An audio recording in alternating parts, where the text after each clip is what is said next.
Self-sabotage is one of the most confusing human behaviors. You want something, you work toward it, and then, often without realizing it, you do the very thing that pulls you away from it. You delay, you overthink, you quit too early, or you make choices that undo your own progress. What makes self-sabotage especially painful is that it feels personal. It feels like proof that something is wrong with you. After all, if you truly wanted to succeed, why would you get in your own way? But psychology tells a very different story. Self-sabotage is not the result of weakness or a lack of desire. In many cases, it's the result of a mind trying to protect you from emotions it doesn't know how to handle.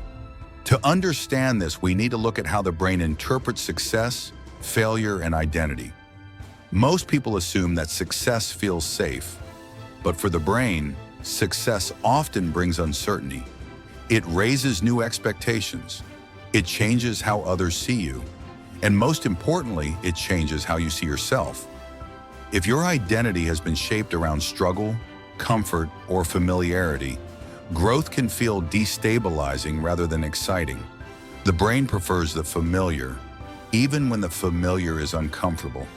This is because familiarity is predictable. Predictability feels safe. When you move toward change, even positive change, you're stepping into unknown territory.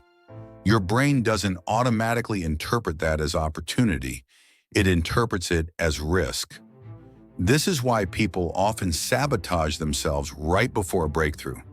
The closer you get to something meaningful, the more emotionally charged it becomes. Success is no longer abstract. It becomes real. And with that reality comes pressure. Pressure to maintain it, pressure to live up to it, pressure to not lose it. For the brain, avoiding that pressure can feel easier than facing it. Another powerful driver of self-sabotage is fear of failure, but not in the way people usually think. Many people aren't afraid of failing publicly. They're afraid of what failure would say about them privately. When you try and fail, it threatens the story you tell yourself about who you are. Avoiding the attempt allows you to protect that story. In this way, self-sabotage becomes a form of emotional insurance.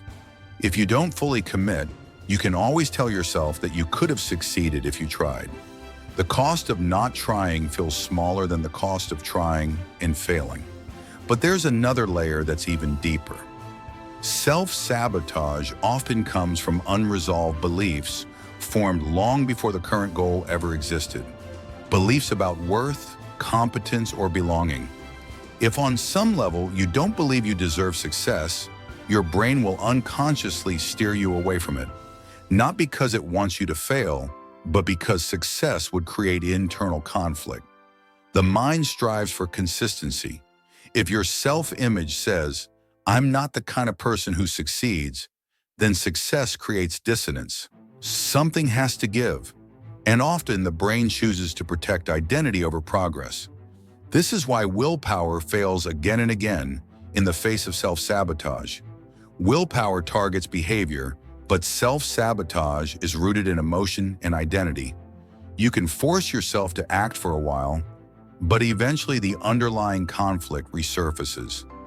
It's also why self-sabotage rarely looks dramatic. It doesn't usually show up as a single destructive decision. It shows up as small, reasonable-looking choices, staying up too late, missing one day, over-preparing instead of acting, waiting for the right time. Each choice makes sense in isolation. Together, they quietly derail progress.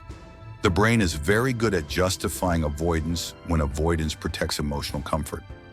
So how do you change something that operates beneath awareness? The first step is recognizing that self-sabotage is not an enemy. It's a signal. It's your mind communicating that something about the situation feels unsafe, overwhelming, or misaligned with how you see yourself. When you approach self-sabotage with curiosity instead of judgment, it loses some of its power. Instead of asking, "Why do I always do this?" ask, "What is my brain trying to protect me from right now?" Often the answer isn't laziness or lack of discipline.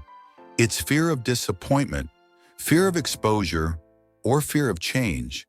The second step is reducing the emotional stakes. When everything feels like a test of your worth, your brain will resist. When actions are framed as experiments rather than verdicts, resistance drops. The goal isn't to eliminate fear, but to make it manageable. Finally, change becomes possible when identity evolves, not through affirmations or forced positivity, but through small, consistent evidence. Each time you act despite discomfort, you give your brain new data. Data that says, I can handle this. Over time, that evidence reshapes self-image. Self-sabotage doesn't disappear overnight. But once you understand where it comes from, it stops feeling like a mysterious flaw and starts feeling like a pattern you can work with. Because at its core, self-sabotage isn't about wanting less for yourself. It's about protecting yourself from feelings you haven't learned how to face yet. And when you learn to face them, slowly, compassionately, and honestly, self-sabotage loses its reason to exist.